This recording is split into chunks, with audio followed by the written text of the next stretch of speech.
Live from the Talking Joe Studios. It's Talking Joe.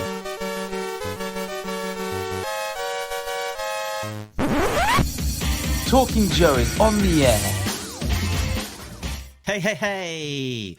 You are watching Talking Joe live and direct, coming to you via the YouTubes or Facebook or even Twitter. I am Mark, and today we are going to be talking all about the latest Kickstarter from the fine folks at the After Action Report. And we will be joined by Roger very shortly to tell us all about the book, the Kickstarter, what to expect, and all that good stuff. But I will not be doing it alone. As normal, I will be joined by Tim Finn. Hello, who's Mark. Been hiding under his desk all this time. And hello, listeners, viewers. So let's bring in Roger, who is here to tell us all about his latest project. What is he doing? Well, since he was doing dramatic, I thought I'd do dramatic. Wow. Sort of like the camera. It's like the camera starting high on a full moon, tilts down, right. silhouetted C-130 to the signature outline of a Cobra Castle parapet, and then Roger's head. That's it. And in true to our subject, the silent interlude, Josh will apparently remain silent for this interview. Are you saying that he's actually in your home office pantomiming in the background? If he is, he's doing a very good job. Perhaps he's in an he's in an oubliette dungeon. Whoa, man! How did I end up here? Josh Eggebean, After Action Report. The thing about all these variant covers is one in 100 I got on eBay for just $85. That's pretty close. Excellent, Roger. Let's before we get too deep into it, tell us a little bit about the space that you're in today. You've got all sorts of interesting stuff behind you. This is my bedroom. We got sci-fi collectibles over here, mostly vintage pre-Star Wars stuff, and the wall of G.I. Joe artwork. All sorts of cool stuff over there. And look, After Action Report books right there. Funny that. Yeah. But yeah, mostly just almost all of it's artwork that I picked up personally. It's almost all original artwork, with the exception of the Sightline print up there. But I had a hand in that because I helped I art directed it with Jason Marcel. Sorry, throwing off my words here. But yeah, I helped lay out that before it was released. And that was given out free when we gave out the Sightline figure at one of the G.I. Joe conventions. So it's awesome. Got a painting up there of one of the adventure team sailors, I believe. And then just over your left shoulder, you have previous After Action Report book publications. Yes. Yeah, those are just for our viewers who don't know what After Action Report is. There have been 3 books, and each of these 3 books is different. What are they? Volume 1 is G.I. Joe comic guide from 82 to 96. And that covers all of the English editions of everything that was printed throughout the world, from Marvel all the way through Dark Horse. Same thing for Devil's Due, and that's from 2001 to 2008. That covers everything Devil's Due published, including the few Mexican release issues they did, and everything the club released at that time. And Volume 3, we are hoping to say, yes, it's on the boat in the next week, which we're pretty sure it will be. We're really, really crossing our fingers. We have had some advanced copies at Assembly required, and that covers IDW's Larry Hama's run from 155.5 to 300. And each of these three books that you both just held up have new cover art by recognized G.I. Joe artists, right? Yes. Rod Wiggum for issue 1 did 30 plus issues in the original run, and he did this sort of pseudo homage to the first issue with the tank in the middle and the Joes coming up around it. And back cover, Rod Wiggum did the art, and then Tom Feaster did the inking and coloring for us. Tom Feaster, who worked on the first few issues of G.I. Joe Origins at IDW. Yes, that would be correct. Josh Blaylock did our volume 2 cover, and they had Devils do his own crew do the inking and coloring on that. So not necessarily with the G.I. Joe content, but it was under Devil's Due nonetheless. Close enough. Yeah, exactly. Tim Seeley did the back cover for us, and that was Adam Ritchie's that did the coloring on that one. And then the creme de la creme on volume 3. Yes. Larry Hama did the layout, the drawing essentially, finished off by Steve Leialoha, and colors by James Brown. And then the back was all Brian Sauer. I mean, no, yeah, sure, yeah, Brian Sauer. So, and he did 3 different versions of Snake Eyes, all wrapped. And Shearer was an inker on the IDW run, and also penciled and inked an issue or 2 all himself. Yes, I believe that is correct. Cool. Cool. So listeners, viewers, readers, if you want handy guides with a huge concentration of information, all in an object that fits in your hand and on your shelf, and is wrapped under beautiful covers and back covers with art by key G.I. Joe contributors through all eras, these books are for you. And then, Mark, you were holding up one more book, an ash can? Yeah, so at the assembly required, I picked up the ash can for the latest in progress one, which was Command Files, which is very much in the tradition of Order of Battle. Very much so, yes. So nice sort of character profiles. Each page is for a character, and when Mark says assembly required, he means the convention in November of 2023 held in Des Moines, Iowa. Yes, that is correct. And that one was spearheaded by Greg Augustin, our other partner, and it's something he put together over the last. Hey, there he is. He's watching. Since he's here, we're not going to do impressions of him. Oh, damn! I had mine ready for it.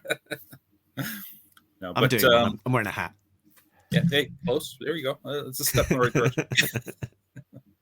But yeah, he came up with the idea. Well, he started the idea 10 years ago.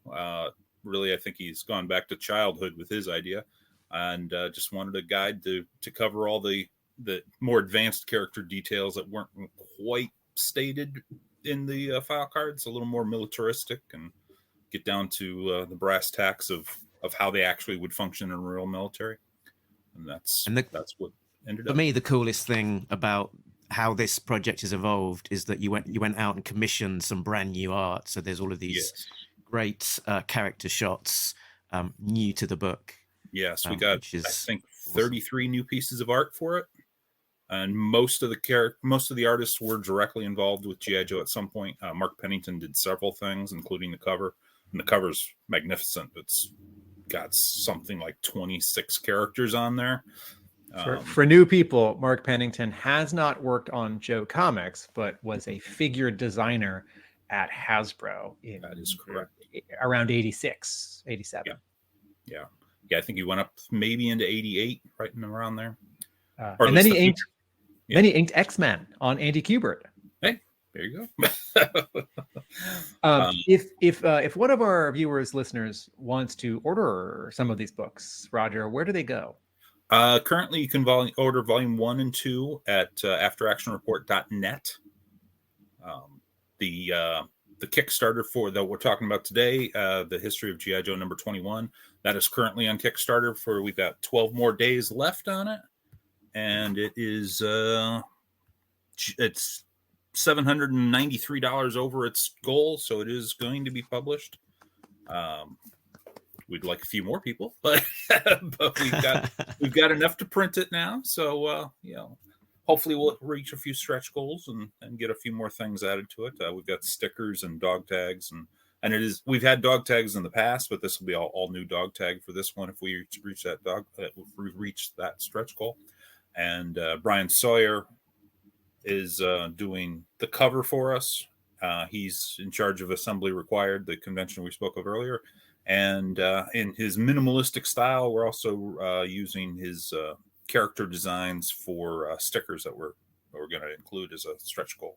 Yeah, there is. That's his artwork right there for the cover, and that will be in full color when it's done. I've seen the full color. It looks great. Yes, it does. And that's just the preliminary full colors. We don't know what it's going to finally look like when it's done. I haven't seen the colors, so I don't know. Oh, okay. Well, imagine this, but in color. So, imagine this. It's one of the slogans from one of the G.I. Joe. It's from the '85 commercials, right? Where a kid goes, "Imagine this," and then they're all running on the deck of the flag. I forget about that. All right, so can you break down for us what are the sections of this book? Or Mark, did you have a more topical early question? Should we start with? Yeah, my initial question would be, where did the impetus to create this book come from? Because we were talking not too long ago about what your next book might be, and I don't think it was this one. So it's obviously been shunted to the top of your list of what you want to do next. This one was all Josh. I can't take credit for this one at all. He came up with it. He spearheaded it. Really, I think it comes down to his own obsession with G.I. Joe number 21. He just wanted to put together a book with, he was the one that came up with the search for 21 second printing a few years ago, the one that kind of preceded us doing these books as it was. You're talking about an article, which was, yes, it took a few months or years between one or two people figuring out if there was a G.I. Joe 21 second printing, print, because there was a third print. Yes, there's a volume. There's a first print, which is obvious, direct market and newsstand edition. Those are the first print editions. Excuse me. Then in the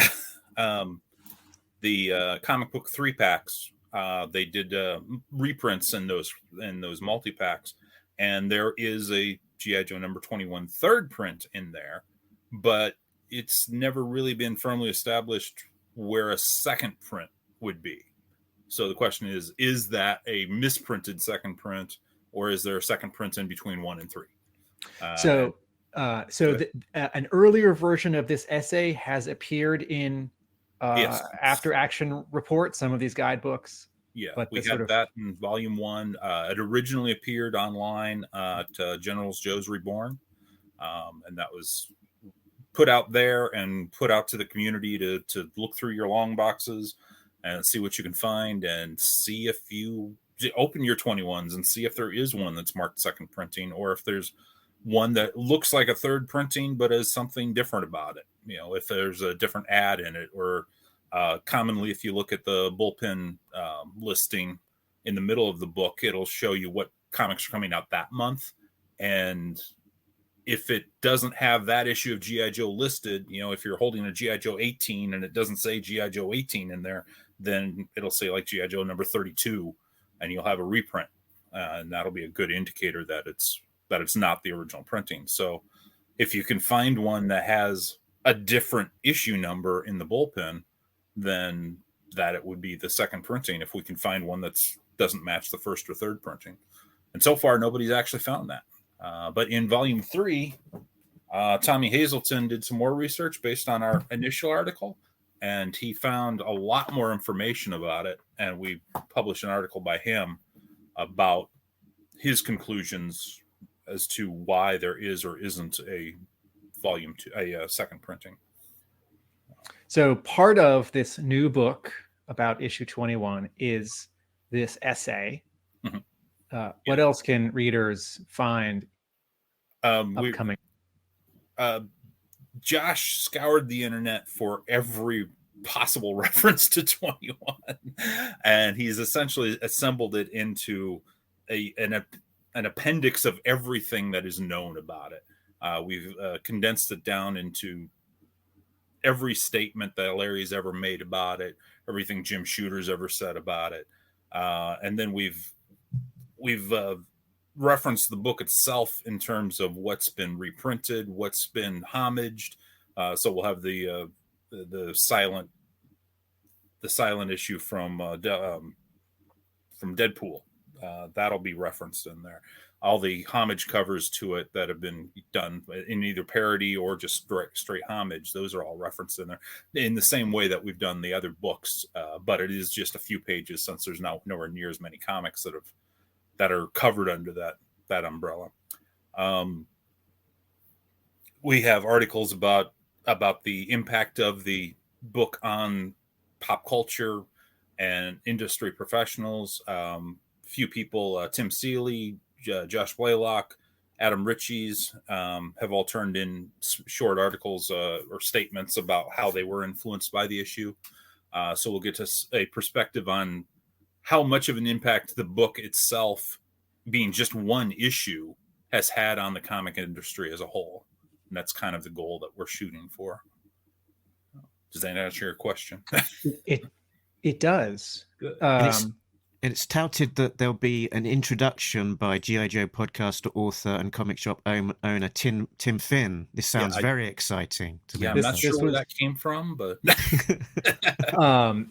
Josh asked me 2 or 3 months ago if I would contribute a 1,000-word essay, and maybe it could be longer as the page count fluctuates a bit. Evolves, and he and I will be providing remarks on 4 key pages. And Josh he was really excited about this book and was describing it to me as something that he and Roger could do faster than some of the previous after action reports, because he was so excited, because it's much more focused. It is one comic book and it's many iterations and sort of successions, rather than 10 years of comics or 10 other years of comics. And also, I think Josh was thinking somewhat about not quite an anniversary of the issue, but an anniversary of the issue. No, actually. Not it's the 40th anniversary when it gets down to it. So. Yeah, that's it. I keep thinking of the 40th anniversary of Real American Hero, but 2 years later came issue 21, and I know I'm holding it up right now. Yeah, and 21, it's the cover date on it is March of 83, but I guess it was March of 84 really, but that it was released in December of 83, I believe. So we're right there at the 40th anniversary of it.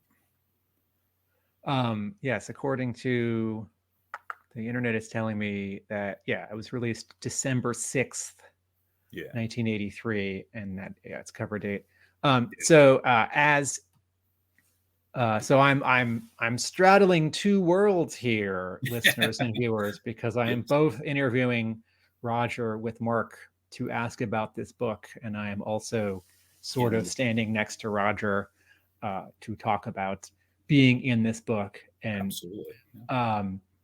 initially I thought, I don't know how much I have to say about this. And then sort of a little mark appeared on my shoulder saying, no, you can always say a lot about anything. One panel in some issue of G.I. Joe.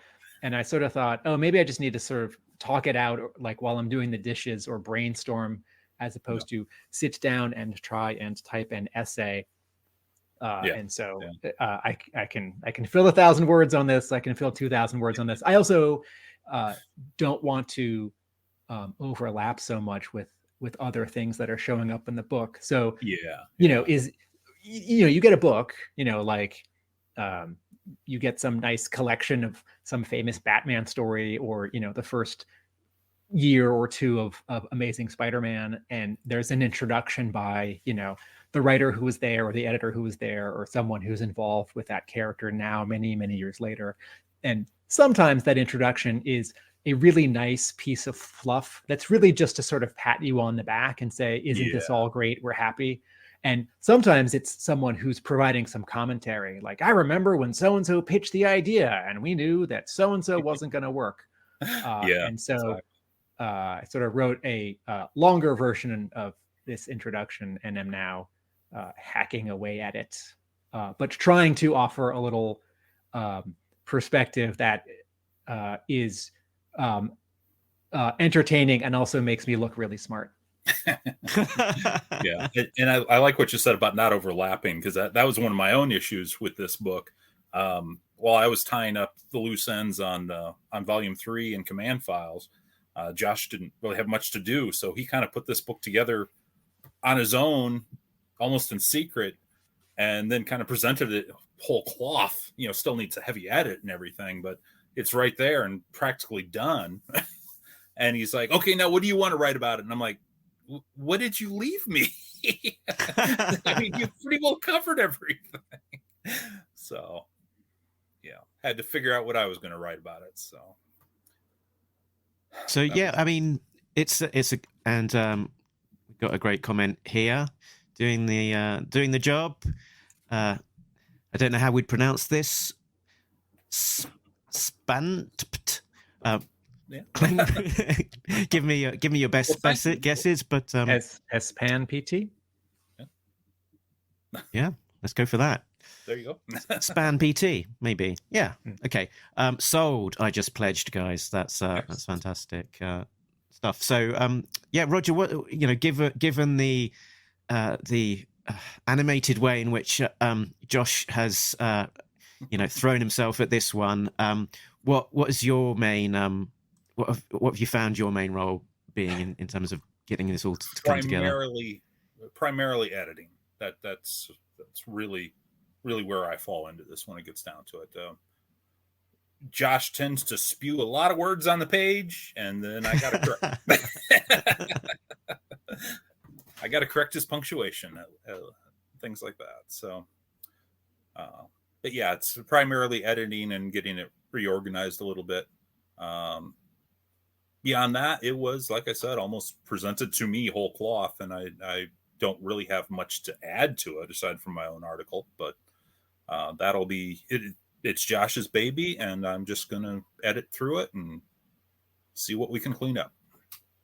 Yeah, I'm going on a tangent here now, but one of the curious things for me about the issue is surrounding, you know, we know the story well of how it came about, that essentially editor Danny O'Neill realized that there was a gap in the schedule, that there was an issue that either hadn't been produced or was lost in the pile of chaos on his desk, which meant that they had to turn around a brand new issue very quickly. And I was just I've always been struck about how much exposition happens in issue 22. Mm-hmm. There are these great swathes of dialogue, sort of explaining away what had happened in the previous issue. It's like, say, Scarlet, you know, it's great that you're back from that thing where you were trapped in the castle, and sort of quite unusually large, you know, these large dialogue balloons and so on. So I think there's some interesting elements of trying to make the subsequent issue fit into the next one, into the kind of the grand scheme following this late insert of issue 21. Yeah.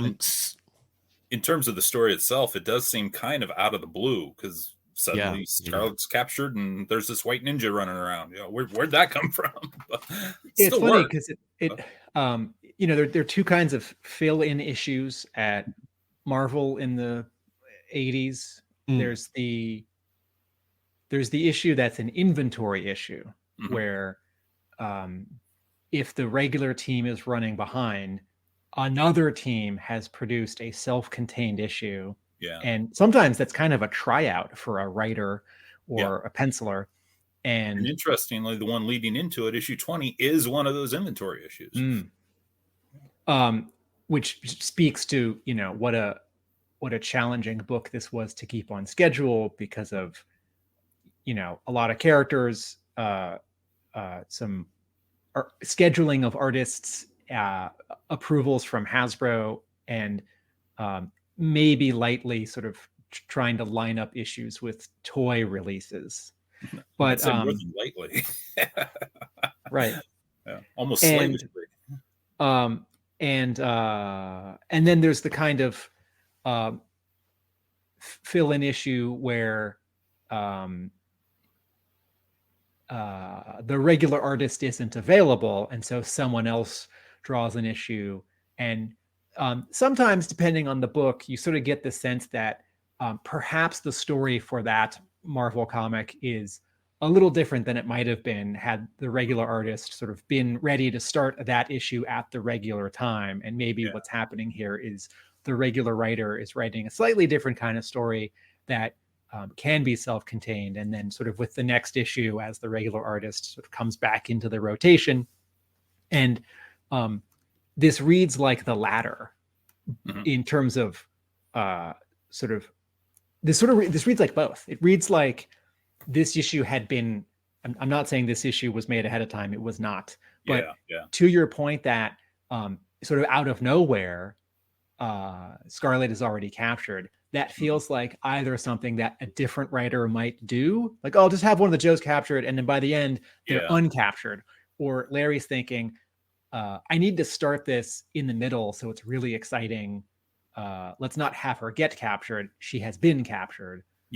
And then, you know, the artist is not the regular series artist, and then it acts as a self-contained issue in that, you know, by the end of it, sort of everyone's sort of back where they were, so that the next issue, the normal stuff can pick up again, and maybe characters refer to it or not. It reminds me a little bit of how Marvel US was publishing Transformers stories.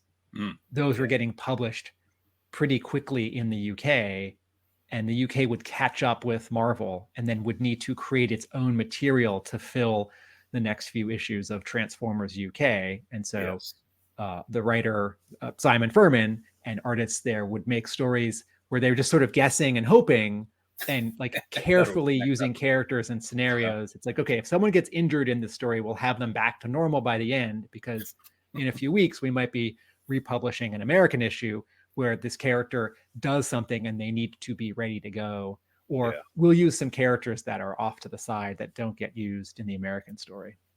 Yeah, or like with Star Wars, where suddenly Empire Strikes Back came out and they had to make the story fit. It's like, oh wait, how do we get them to an ice planet to begin the story? Josh had suggested when he was perhaps available to join us for this episode that we look at a page, not one of the four that'll be looked at in the book, but we look at a page and we provide some commentary. We talk about it. Because I was just going to put a nail in the point that you're making earlier about those quick fill-in issues would typically be less important, I guess, particularly if they're inventory and, you know, have to be adaptable enough that they can fit in anywhere. Whereas this is the complete opposite of that, of one of the most important G.I. Joe stories. And strangely enough, there was issue 143, Dark Island, which was this terrible, in my opinion, the worst issue out of the original 155, which was, you know, it was an inventory story about Scarlet in the very early days of G.I. Joe, with this framing device of having Scarlet in her ninja force garb in present day, looking back to a previous mission to try and make it fit in better to the current day issues. And presumably this issue was an inventory issue that would have been produced prior to issue 21 being available, and they chose not to run it. I wonder, did they either forget about it or realize, or think to themselves that it's not quite of the quality that they would want to run that inventory issue. I think it's the latter. Hasn't artist Tom Mandrake said, that was some of my first work in 82, 83. I didn't do a great job. I was really surprised when all of a sudden 10 years later they published it. I don't think this is a damning horrible statement. Like, they had an issue, they wasted it, it wasn't good enough. Take that, Tom Mandrake. I think, the Jim Shooter editor-in-chief era at Marvel, if you look on original art websites, there are lots of pages. There are some pages that got redrawn, and there are lots of covers that got redrawn. The cover to X Factor #1. The one that they ran was the second one that was drawn. And just this week, I found randomly, I think Facebook showed me like a John Byrne fan page that I could join. And it's like, here's a John Byrne cover that either Byrne rejected himself or Jim Shooter rejected. And Shooter was very much about issues being accessible and covers being the best they could be. So, it's surprising but not shocking that there's a whole issue of G.I. Joe, and there's actually a whole nother issue of G.I. Joe, a fill-in that from like the second year. I'm looking at a folder with all of the pencils over there right now. That hasn't really surfaced, and that one I don't think there is much of a story. Like it was good enough or it wasn't, or but this kind of thing did happen, and I think Mike Lackey, who was the editor of G.I. Joe for its final year, had said, because he was, I think, an editor at Conan around the time that G.I. Joe was wrapping up, and I think he said to me by email that, the Conan office had many inventory stories that they didn't get around to publishing. Because if you were an editor, I'm extrapolating here. This was a low impact way to try out a new artist. Yeah. Like, okay, I'm going to send you a plot. Can you pencil these, 20 or 22 pages? If I need it, I can use it. Or if it's good, I'll get a good inker to ink it, or maybe not. Or if it's bad, I'll get a good inker to fix it. Marvel even 15 years ago published 4 sort of random inventory issues under the headline of From the Marvel Vault. Okay. There was like an X-Men story that I think it was published in X-Men Gold, which was sort of an anniversary special. There was a New Mutants inventory issue. I don't remember what else it was, but they had been sitting around, and they got colored, now in like modern 2010, 2015 colors. And they were all sort of oddball issues because, someone might be referring to something that was happening in 1986, but also by the end of the issue, it's not like Storm now has a red costume and lives on Pluto or something. It's like, no, Storm sort of goes back to the mansion by the end of the issue. Yeah, I think DC that speaks to the shelf life of those inventory issues, because they're only good for like a year or 2 years at most, for the most part. Because unless you create a framing sequence, where Scarlet in her modern costume says, "I remember this one time." Exactly, which was so painfully obvious in that issue. It really was obvious that G.I. Joe was winding down for Marvel, and they were like, "Well, let's use some back stock and just put it out. Let's not put some effort into this one." So, and I think they used like 3 inventory issues in that last 10 issues. Getting back to Silent Interlude, Mark, what is this art behind you? This is. Let me. Can you go full screen? Yeah. This is.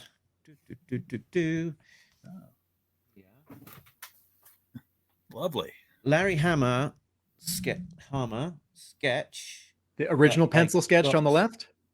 Original pencils by Larry Hama that I got from him at a rollout roll call convention in the UK. Okay. And he just had it. He had it sitting on his desk at the time that he'd sort of pre-done. And I said to him, "Are you selling this?" And he's like, "Well, do you want to buy it?" And I'm like, "Yes." And then I know Larry isn't keen on people sort of doing anything further with his sketches, but I did get Inca Extraordinaire Guillermo Ortego to take a copy of it and then sort of do like finishes and inks on it. So what I've got is a Larry Hama original tribute to issue 21 and an inked cover quality, pretty much, although it's a reduced size, finished by Guillermo Ortego. The logo and corner box and the burst, are those part of that original art ink? That's created in the ink, yes. Okay. So it is physical media and added on by hand by the inker to finish it off and give it that cover quality. Cool. So, that's my little piece of issue 21 history. Yeah. Did you have a page that you suggested that we could have a quick look at and discuss? Roger, can you quickly remind us what 4 pages are getting commented on in the book so that we can pick? I think I'm looking for the PDF that. Okay, here it is. Hold on. I'm opening up the PDF now. Yeah. I think page 2 is in there. All right, the commentary is on. They're question marks. 218, 20, 22. All right, so let's just pick something between 3, 4, 5. So that is 1. How about 8? Where with the barrette, the hairpin, the bobby pin.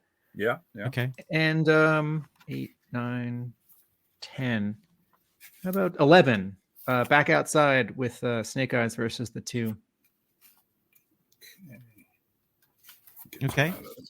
So I've put on the screen that page of Scarlet in the oubliette with the bobby pin moments.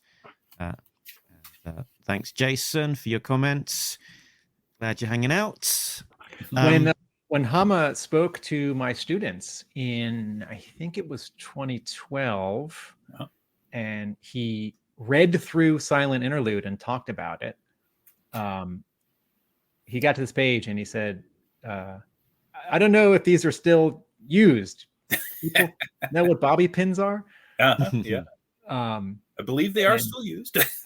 And I think my only 2 experiences with bobby pins, I haven't really I didn't have classmates who used them or lost them. I'm sure I saw one, at a mall or on someone's head and sort of understood what it is. But actually my 2 real exposures to bobby pins are in this comic book.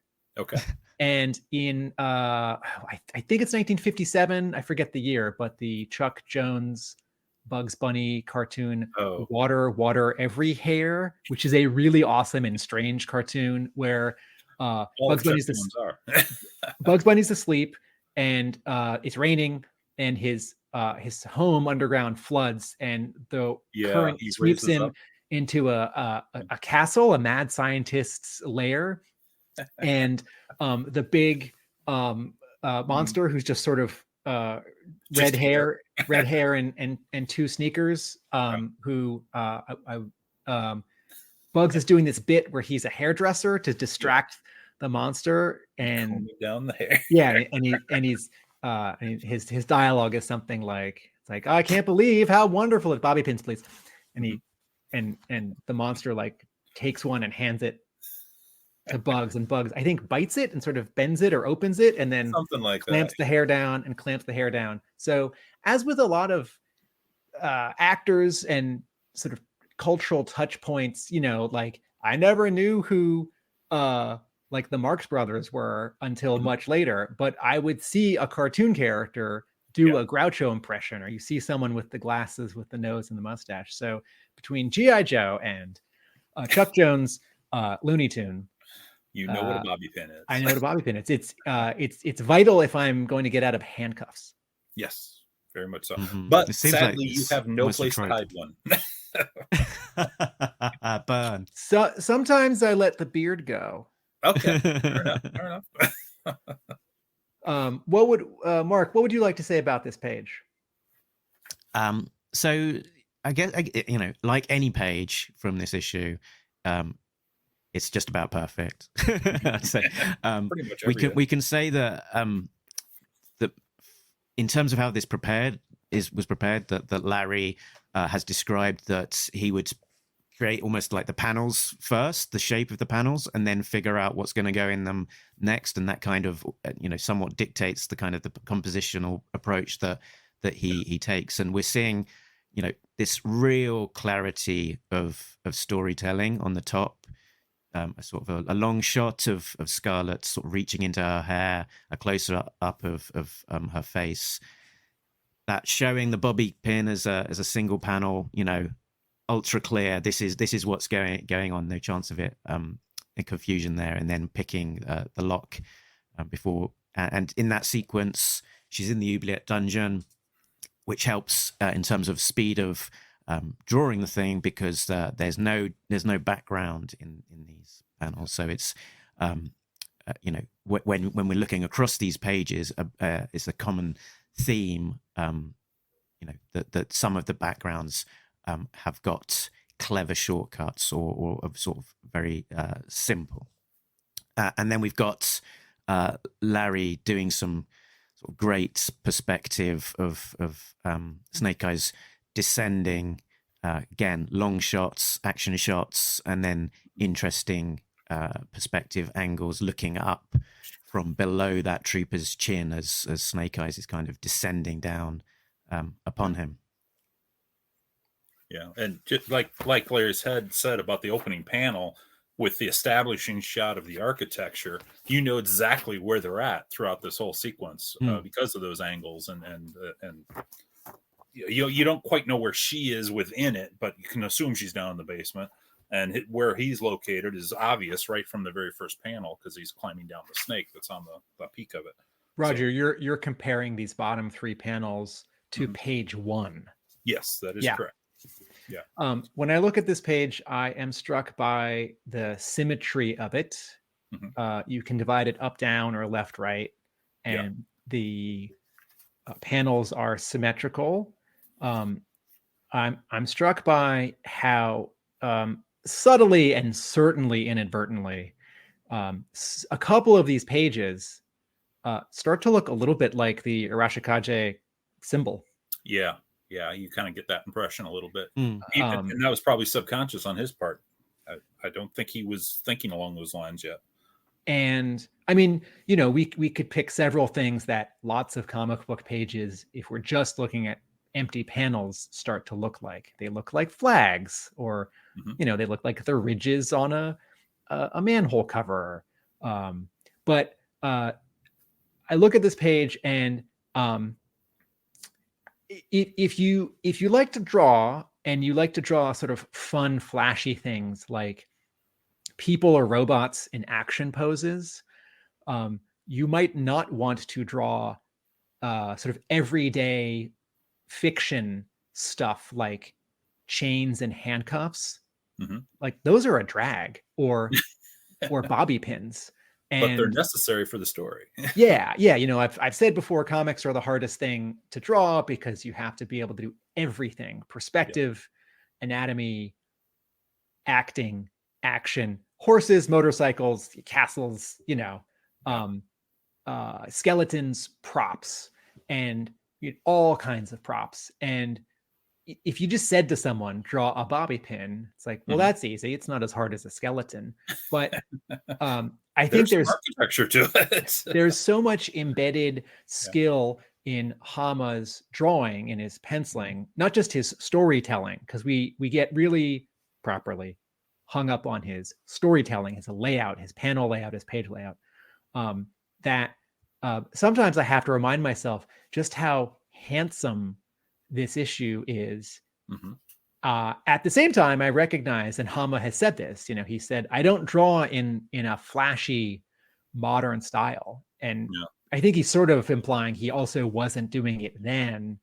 Back then, the difference between sort of how Hama drew in the 70s or 80s and like the flashiest styles of the day was much smaller. But so here is this perfectly drawn bobby pin, and the shading and inking on the handcuff and the chains, Mhm. I mean, that says metallic. That's how you ink something to be shiny metal. And a subtle thing, sometimes when I read X-Men comics, I'm really aware of how the characters in their costumes, they've just sort of been drawn naked. And then there's like a line here on the wrist to show where, like, well, their hand versus their sleeve, like flesh versus, tight spandex, or Yeah, like, exactly. And here you maybe, actually see the seams on the gloves and stuff like that. yes, she, she's wearing cloth, that Cobra soldier on the bottom right. That's a cloth mask. There's no shorthand for that. And there's no sort of stylistic simplification or shorthand for that. And I also, in that second panel, there are many artists who have drawn at Marvel and some other publishers where I feel like 9 out of 10 times I could pick them out in like, oh, so and so penciled this, or oh, I think this is the page where a different inker, flip back to the credits. Yeah. This is where the inker changes from the first inker to the second inker. Yeah. And partly because Hama hasn't drawn many comics that I've read, and partly because his style isn't flashy. I've always had a little bit of a blind spot for his style. Yeah. I think also, a lot of different inkers have worked on him, but like we've read probably dozens and dozens and dozens of comics by a Rod Wiggum or a John Byrne, and a dozen drawn by Larry Hama. But in the last like 10 years, I've started to pick out how he draws eyes. Okay. And this second panel, it's like, okay, yep, Larry Hama drew that. Yeah. Eyes are probably the easiest thing to pick out, especially in faces. Yeah. Everything else kind of blends together, but I think eyes are very unique to the artist. And I guess as well, because the way that Hama pencils, I guess he leaves more room for an inker to finish the work. That his stamp on it is slightly less pronounced versus some other artists. Right. Hama has described the difference between thumbnails and breakdowns and full pencils. He's posted about this occasionally on Facebook. And, full pencils is what we think of, I think, most often, where, whatever the publisher, whatever the era, you could almost just scan it, darken it, and that works like the inks. Thumbnails are more like not stick figures, like actual thin lines, but sort of mannequins. Yeah. And then for Hama, breakdowns are halfway between thumbnails and full pencils, where he's leaving some decisions up to the inker, like line weight and some textures, but he's knocking in most of the information. And so if I've got this right, Hama's G.I. Joe cover sketches are thumbnails. All of the pencil art for this issue 21 are breakdowns. Yeah, that's my impression of it. Yeah. And we've got the photocopies of the pencils in the back of that hardcover edition that was published by IDW. Yes. Which kind of lets us know kind of how much Hama did do on most of these pencils, these issues, these pages, and you can see that most of the information is there, and the panels are really. Let me find this. Yeah, so we can see this page on the screen now. So all of the composition is there. The figures, the perspective, and it's really just the fine details, the textures, line weights, etc. That is definitely being finished by Steve Lealoa in the inks. I had my headphones off for a second. These thumbnails have been, these breakdowns have been published twice in this, right? In this. I think that was the only time, wasn't it? In that one. I feel you've got the hardback, right? There, I think it was only in the hardback. Weren't they also in the 40th anniversary? That's not the 40th anniversary? I thought that was. No, this is the 30th anniversary. Oh, that's the 30th. Okay. This is the skinny one. Aren't they also in? Are they in the Rise of Serpentor, or are they in the big hardcover? That I don't have the big hardcovers myself. Josh would have them, but sorry, I don't mean oversized. No, I mean the thicker one. IDW, right at the end of its license, republished the 40th anniversary issue as a hardcover, and I think they did include. I can't remember. I would think it's in the hardcover, but I don't own the hardcover myself. So Anyway, shall we? Anyway, I'm always embarrassed when we're doing an episode and there's some G.I. Joe question, and my answer is I don't remember. Yeah, I've got a feeling it wasn't. If anyone is watching live and knows the answer for sure as to whether those pencils were included in the 40th thicker hardcover, let us know. Tim has just exited across the room. We had a question from Obi Wana asking if Larry Hama. There's a question there, Tim. Was Larry Hama talking with your students in 2012? That was correct. In 2012 in Louisville, I think I was there. So I think that you're talking about him in Somerville, in Boston. Boston. Hama has at several conventions in the last 10 or 15 years for his panel on storytelling just talked through every page of issue 21. Yeah. And he did that when he came to the university where I have taught in Boston. And this was a Friday night. This was a school visit at a sort of conference room at the school. But you may have been at a convention where he did the same kind of talk. Yeah. Yes, he did. He did a similar one on one of his appearances in the UK at Roll Call. Did you find out the answer from looking across the other side of the room, Tim? I grabbed the Rise of Serpentor hardcover. IDW published 2 hardcovers right at the end of 2023. One was kind of a best of. It is not in here, and I feel like I looked at because wasn't I when we were reviewing the actual 40th anniversary single issue, wasn't I saying this should have had the thumbnails in it? And then I feel like I was looking at the hardcover collection of that, the 40th anniversary hardcover, just a week ago at my shop, and I think it does include them. Okay. Shall we look at another page? Sure. Yeah. Which one are we looking at? This was 8, right? So now we're going to 11. Is that what you said? 9, 10. Yeah, you want to talk about 11? This one on the Okay. turrets. Yeah. There's a fancy word for turrets. What is it? I think it might begin with a C. Oh wait, I have this in my essay that I hold on.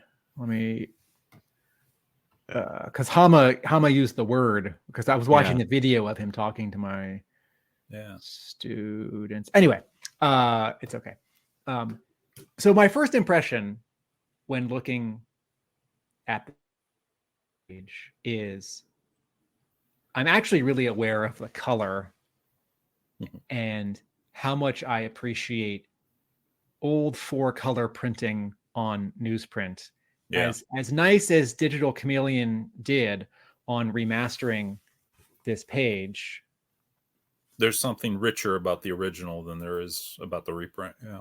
Yeah, this light purple behind Snake Eyes in the first panel, and the yellow orange of the actual castle stone. Yeah. Versus the dark blue of Snake Eyes and the Cobra soldiers.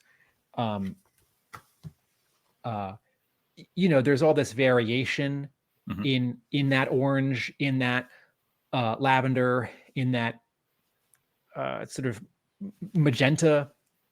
And when you it's two things. One, when you pick the actual color that it's meant to be in Photoshop, and fill that whole space with it. and it's pure and uniform, and it's on glossy paper, and it's like any one molecule of it, any one sort of square millimeter of it, as like 50% yellow and 25% magenta, is the exact same as anywhere else. Yeah. It's not harsh, but it's a little loud. Yeah. And the analogy that I've been thinking of is it's sort of like, well, I'll skip that analogy, but so I see vibration in this irregularity, and I find that really pleasing. And I will note that in the 80s, when I was getting these back issues, all the G.I. Joe issues from 2 to, I forget when it switches to the nicer newsprint. I don't know, 70s or 80s. Paper comes in number 37, I think. Okay. Yeah, it switches from the newsprint. Number 1 was Baxter paper, and then the rest up to 36 were regular newsprint, like everything else, I think. Okay. And then Mondo paper, which was sort of halfway between newsprint and Baxter. But the printing switches, because the yellows are really, really harsh in some of the Rod Wiggum issues, and then the palette increases. It goes. I think this is when they get not just 25 and 50 and 100% percentages of CMYK, but also the 75%, because somewhere in the like 70s or 80s, I'm thinking of how Bob Sharon colors Viper helmets during Mark Bright issues, and there's this light blue. Anyway, what am I saying? Something about color. When I was buying these back issues, I was always disappointed when I would get an issue on newsprint, or like Punisher War Journal at $1.50 or $1.75 was on nicer paper than Punisher, which was on newsprint.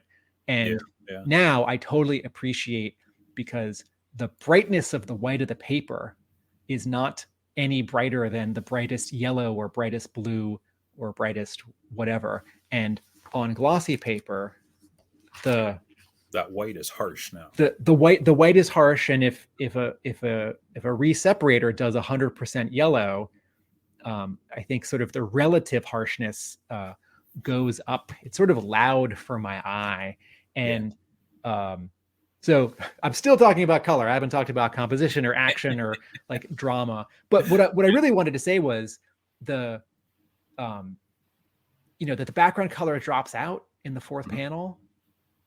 That's cool. There's a punctuation on that, because this moment, like if this was a movie, you might drop out all the music and sounds just for a moment as Snake Eyes throws the dagger. The sort of red, that like the little spots of red that jump from mask to Cobra symbol to mask. It's just, the color is really handsome, and there's so much you can do with limited color, and there can be such a pleasing overall look and feel to old color on newsprint. Yeah. And I'll try not to get as in depth, but and I will apologize for being so in depth. Yeah, it's it feels to me like the original print is nighttime. The new print doesn't look like nighttime anymore. It looks like well lit daylight. That's a good point. Yeah. So that muted tone really makes it feels like shadows and the environment that it's meant to be in. The brighter colors don't feel that way anymore. But what you were saying about the vibration of the different colors, that to me, brings it to life a little bit, because it forces your eye to make it feel as though it's moving. Yeah. Whereas the solid color doesn't. It's just a flat plane. So Yeah. yeah. go Go ahead. No. I think I've got 5 things to say about this page. Okay. First one is that Larry Hammer thing of keeping track of weaponry and kit and all of these kind of things. And in panel 1, he's deliberately placing that Uzi on the top of the battlements, and keeping track of what's where. He's got a knife on him, and he's using that up. That's gonna be off his person in a second. Mm-hmm. The other thing is then sort of seeing the original art against the published page. How much of some of that detail, particularly on a black figure like Snake Eyes, gets lost in the muddy printing. So if you look at panel 3. Original art versus printed, it's sort of getting a little bit muddier and losing some of the fine detail of the what's on the page. The next bit is the final panels of this page. You've got Snake Eyes drawn quite differently with these sort of finer lines and that blurred effect showing him in movement, and a lot of artists don't necessarily get the impact of being able to draw a character in movements. So you're seeing him sort of throw that dagger, and you're really getting a sense of that kinetic energy from Snake Eyes. And then the final point was, again, it's one of Larry Hammer's strength, which is the reality of kind of physical movement, which is we're thinking about how he's going to move from one position to another, and the characters are going to interact. So he's throwing that dagger forward, and then he's bringing his arm back down the other side in that final panel, in that kind to of knock the AK-47 out of the Cobra soldier's hands, and he hits them so hard, his helmet pops off. Yeah. Yeah. If I can add to everything Mark just said, not only is the Uzi at the top of panel 1, but the rope that we saw previously is at the top of panel 1 as well on the right. And we see the Uzi and the rope again in panel 3. Correct. Because Hama's not losing track of it. And Snake Eyes is going to grab one of them right after this page. Yes. Mark, your point about thank you. The speed lines, the inking within Snake Eyes on these final 2 panels, they're directional. And I don't know when Hama starts seeing manga as an influence, like buying Japanese comics published in Japanese at bookstores in like Little Tokyo or Chinatown in New York City, and starting to look at those and show those to his studio mates, or bringing those to the office. In Krusty Bunkers, wasn't it? Okay, yeah. It also happens later with Lone Wolf and Cub when he's at a Marvel editor. But yes, I guess he has talked about bringing them to Neil Adams Continuity Studios. But I feel like this inking on Snake Eyes here is showing some Eastern influence. Yeah. But then also look at the inking on this Cobra soldier all the way on the bottom left, and these really gorgeous directional lines on that top arm, on his leg. Let me compare this to Hama's breakdowns in this book that I grabbed, because they're not there. So this is Steve Leiloa. Okay. A little closer. Yeah. And all right, it's starting to be there on Snake Eyes in that 4th panel, but it's left open on the Cobra soldier in the final panel, and then Mark made this point earlier about Hama starting the writing process as just dividing pages into empty panel shapes, which are going to suggest shots, like camera placement and distance, and rough blocking. Like, well, this panel, if it's thin and rectangular, it's a horizontal movement. Maybe there's someone rushing or slashing, or this panel is tall and skinny. This might be someone just looking at us, or someone kneeling and reacting, or someone kneeling and taking a bobby pin out of their hair. And Hama's, sometimes I talk about design when we're looking at comics, and I'm talking very much about geometric shapes. And some artists like Dave Johnson, who are drawing less with lines, the way that like a Jim Lee or David Finch is drawing, detailed lines of texture, and more about sort of big like circles and cylinders and octagons. But design is still very much about not just an arrangement of shapes in how characters are posed and taking up space, but also how they overlap. And this final panel, both these panels, every panel in the book, but this final panel here, everything is so thoughtfully laid out. And I think some of it is Hama thinking and making a decision. And I think a lot of it is Hama is just already very good at it and has really good instincts. And if he's motivated by a tough deadline, if he puts something down, it's more likely to be good than not. But this final panel, the little diagonal of the battlement on the left that overlaps with the helmet and the bit of the AK-47, the AK-47's in front of the other battlement, the Cobra soldier's knee, where the helmet, the AK-47, the Cobra soldier's hand, his right hand, right in front of the butt, and then the speed lines, and then Snake Eyes' hand, and this perspective, this foreshortening on this Cobra soldier's body, and how we see Snake Eyes' hand on one side in the negative space, but his whole body on the other side. But then he's behind some speed lines.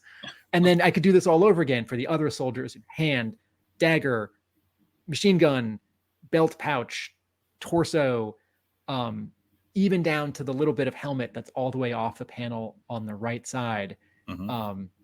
This is such a strong compositional arrangement. And this is not like a splash page. This is not a cover. This is just one more bit of an action scene. To Mark's point about the details that we lose in panel 3 because of the old printing, right? Newsprint is really absorptive, and ink bleeds. And so it's easy for me to say, as a purist or like an old school comics fan, or, well, I like limited color and old comics had limited color. It's easy for me to say, I wish it was always on newsprint. And that's not what I'm saying. What I'm saying is, you can recreate the look on the left if you remaster, if you make a new master, if you scan the original art or scan a really good copy, the original film or a stat of the original art, and you prepare new color files, because it's the modern era and everything's going through like Photoshop or into InDesign, and it's all PDFs, right? You're sending a digital file to the printer. You're not sending stacks and stacks of film. You can replicate the color of that not bright white bleached glossy paper. You can replicate the color of that slightly yellowed or browned newsprint. You can dull the yellow, even though it wants to be like 100% saturation. You can dull it to 90%, and on a modern paper it won't be louder or brighter. Skybound just reprinted G.I. Joe #1, A Real American Hero #1, on newsprint, which is really funny in a way, because G.I. Joe #1 has not been printed on newsprint. It was printed on Baxter paper originally because it was a deluxe book, and then Tales of G.I. Joe, and there is no proper second print, right? Other issues got second prints. G.I. Joe #1, as Tales of G.I. Joe, that whole series was on Baxter paper. So issue 1 has been on newsprint in digest form, right? G.I. Joe Comics Magazine Digest, which was Archie sized, and that includes issues 1 and 2. That whole series, which got up into the 30s, as reprints. That's on newsprint. So I find it's not, I'm not saying anyone at Skybound sort of misremembered, but Skybound has been experimenting because a year ago, the publisher republished The Walking Dead Deluxe #1, right? This is the color edition, which 3 years ago was on glossy paper. And there's a new edition, which is on newsprint. And it's an interesting comparison. And I don't think it's better. I think Dave McCaig, who colors all of The Walking Dead Deluxe, is like doing it with a certain approach that on glossy paper, it makes sense. So doing it on newsprint doesn't like add a whole bunch or take away a whole bunch. I think it's just a little different. Yeah. But like Taschen, the very fancy European publisher, has done these ultra deluxe hardcover reprints of 1960s Marvel comics. The series is technically called Marvel Comics Library, and each book collects 2 years straight of Amazing Spider-Man, first 2 years, the second 2 years, Avengers, the first 2 years, Silver Surfer, the first 16 issues, Fantastic Four, and I think there's an X-Men one. So they've done about 8 of these huge $200 hardcovers, and they're not using the files that Marvel uses for its Masterworks or its remasterworks or the Mighty Marvel Masterworks, the smaller ones, or the facsimile editions or the Epic collections. Taschen scanned or photographed printed comics, like the first 40 issues of Amazing Spider-Man, and then did some light Photoshop adjusting to like get the levels, and found a paper that's like newsprint. And so you get this book. If you're at my store, we've got one on the counter. You can just flip through it. We have it out of the box, and that's how we sell it. Because people, just, 1 in 30 people sees it and they're like, "Well, I got to own this now," and then they walk out with it. And it's great because the first 20 pages are essays on modern glossy paper, and then you get to the cover of the first issue, and it's on a thicker glossy stock, and then you get to the first page, and it's on not technically newsprint, but a paper now that's very much like newsprint. Okay. And then you read that whole comic, and then you get to the back cover, and that's again on a glossy, thicker stock. And so even though it's bound and it's oversized and it weighs 5 pounds, it's actually, of all of the reprints that anyone has done, yes, even including the facsimile editions, the most like reading the actual comic book. And I'm not saying Skybound, whoever has to like mix paper stocks within one edition, but just in terms of Photoshop, you can go you can get even closer than the nice job that Digital Chameleon did on the first 50 issues when it prepared new files for Marvel's collections of G.I. Joe Volume 1 through 5 back in 2001, 2002. Yeah, nice. I was just going to add that if you enjoyed this discussion, a deep dive into looking at the original pages, Tim and I did do an episode with Gene Park where we did a flick through each and every page, discussing them in great detail. So do go and seek out that previous episode if you want to dig in more. Roger, do you and Josh point out that in some of the when Hasbro reprinted issue 21, there is no Stanley Presents.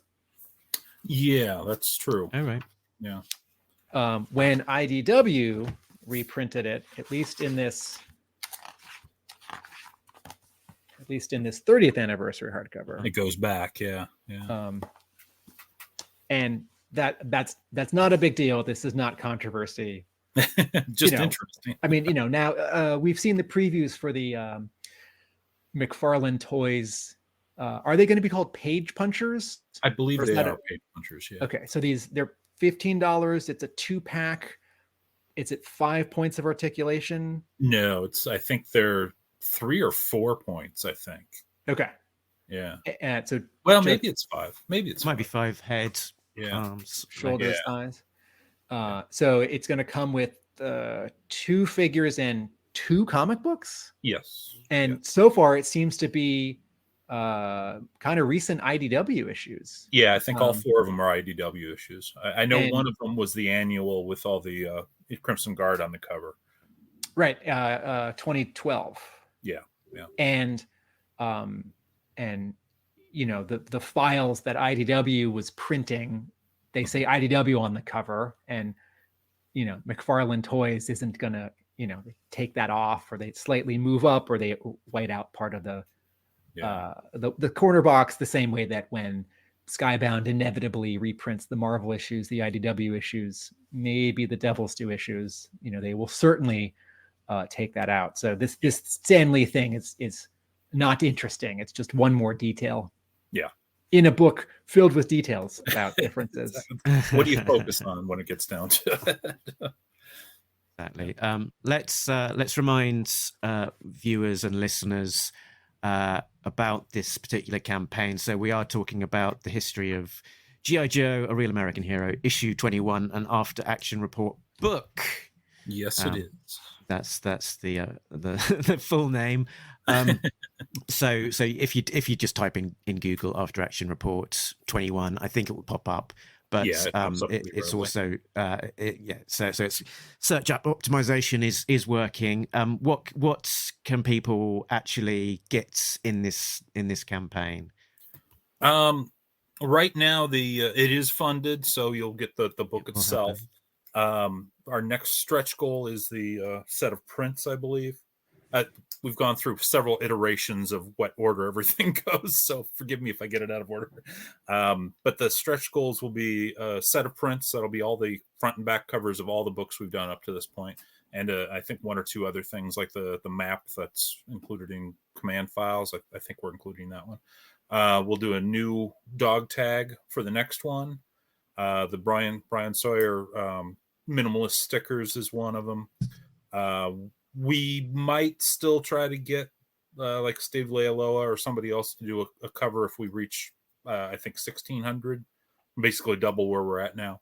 But we're not certain about that. We may drop that just because we've got a great cover already and people seem to like it. So why tempt fate? Yeah, that's basically it. You'll get the book. If we reach all the stretch goals, it'll be the prints, the dog tags, and the stickers.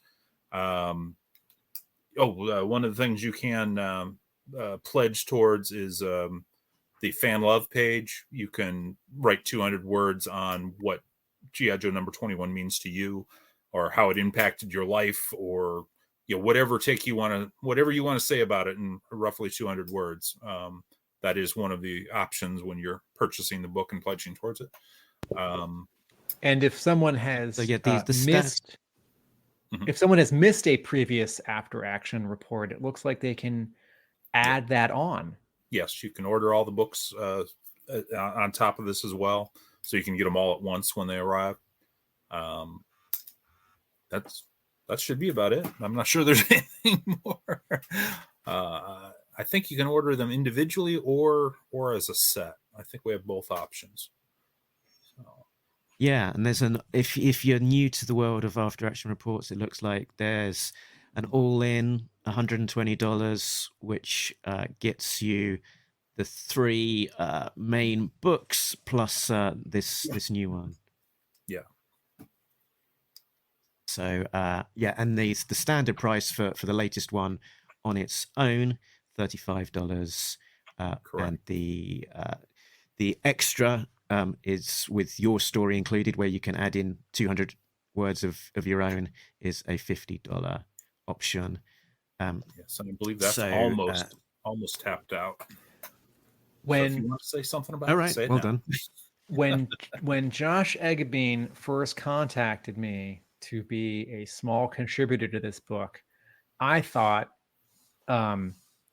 is there enough to say about this between, not just me, but Roger and Josh and the people who made the issue, sort of culling interview comments or including profiles of their work and their other work, I thought, is there enough really to fill an issue, an after action report publication just on this one comic? Yes. And if so, is it worth it?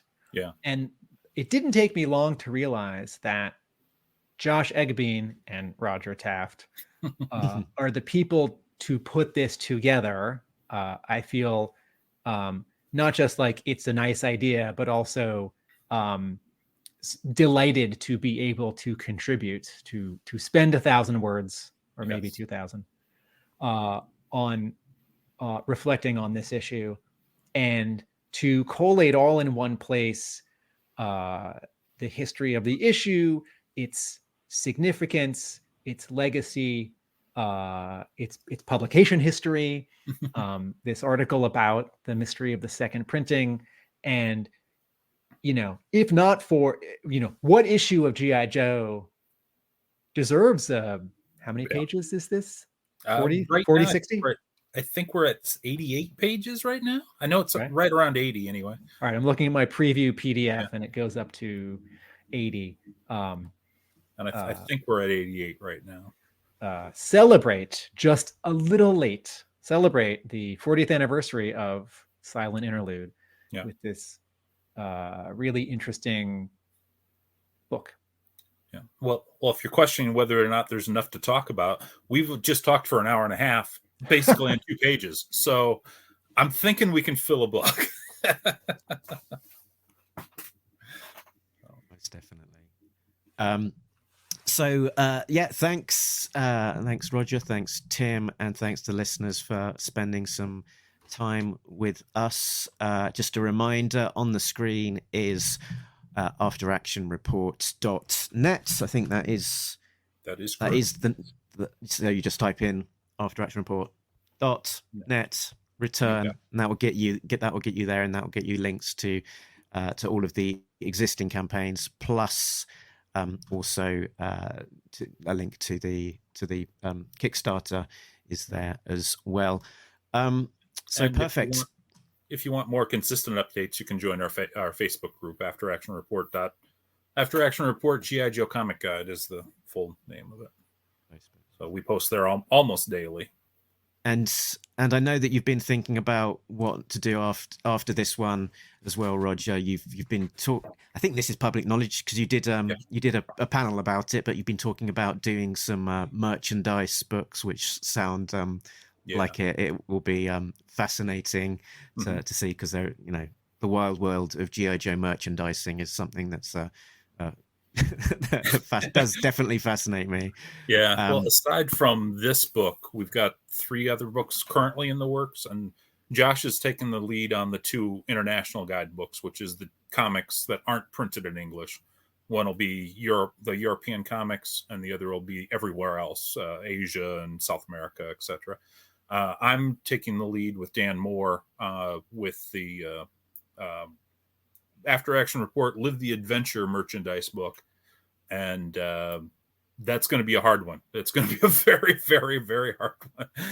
There's no consistency to it like there is with comics. You can't go 1 through 150 or 155. You've got to go. Okay.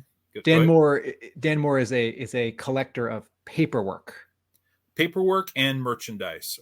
He has a lot of between him, me, and a few other people. Drew Haggerty included. We cover the majority of what's out there for merchandise, and to cover what that is, that's the tents, the Halloween costumes, the board games, the card games, the trading cards, the posters, everything that isn't the toys or the comics, essentially. Everything that a kid would fill his bedroom with if he was a G.I. Joe fan in the 80s.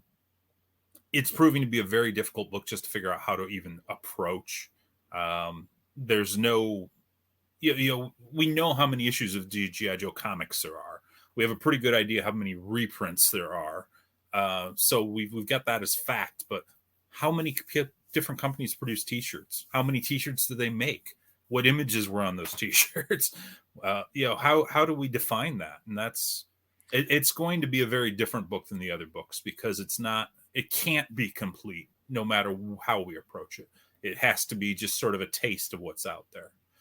So The best of. kind of, yeah. Yeah, Live the adventure. The best of Oh. G.I. Joe there merchandise. you go. Yeah. Because, for example, like every company that's produced G.I. Joe t-shirts, all of them have done a black t-shirt with a Cobra logo on it. So how often do you address that? Do you need every version of that in your collection or in the book? You know, do you even want it in the book? And it's a page upon page of the same logo on a t-shirt's not going to be very exciting versus a bar of soap in the shape of the USS flag, for example, which there is. So and I guess with the resurgence of G.I. Joe comics as well, that can only help you guys with the new Skybound era, getting lots of extra eyes on those comics and a sort of uplift in interest in G.I. Joe back issues and stuff. Yeah. The one that I want to see next is IDW, more IDW stuff, because there was I know that you've done your great Hammer Time book, but the IDW universe, lots of content, lots of extra variant issues. You could do Snake Eyes Dead Game variant, probably as a book on its own. Yeah, it really is. At least a chapter, anyway. but also just helping readers navigate that complicated publishing order and reading order. Probably that more than any other publisher's work is a tricky one because of the different series and the different renumbering and stuff. Yeah, I think that's one thing we will have to address if when we get that, because we are likely to do those books as long as there's enough demand for them. We will likely do IDW in whole, but we'll have to give a flow chart as to how to read that damn thing. And are you looking at the output of Skybound and rubbing your hands and thinking, "Oh, there's a lot of variance there. That sounds like there's a problem being created, which will need a solution at some point." Yeah. On the one hand, yes. On the other hand, they're not far enough along to give us enough content for a book. So it'll be probably minimum 3 years before we can even think about doing a book on Skybound. But because there just isn't enough publication history for it yet. But if it gets there, we'll get there too. So was there anything else that you guys wanted to mention or shout out before we wrap up? I think Roger should just once again tell people where to go to pledge for this book.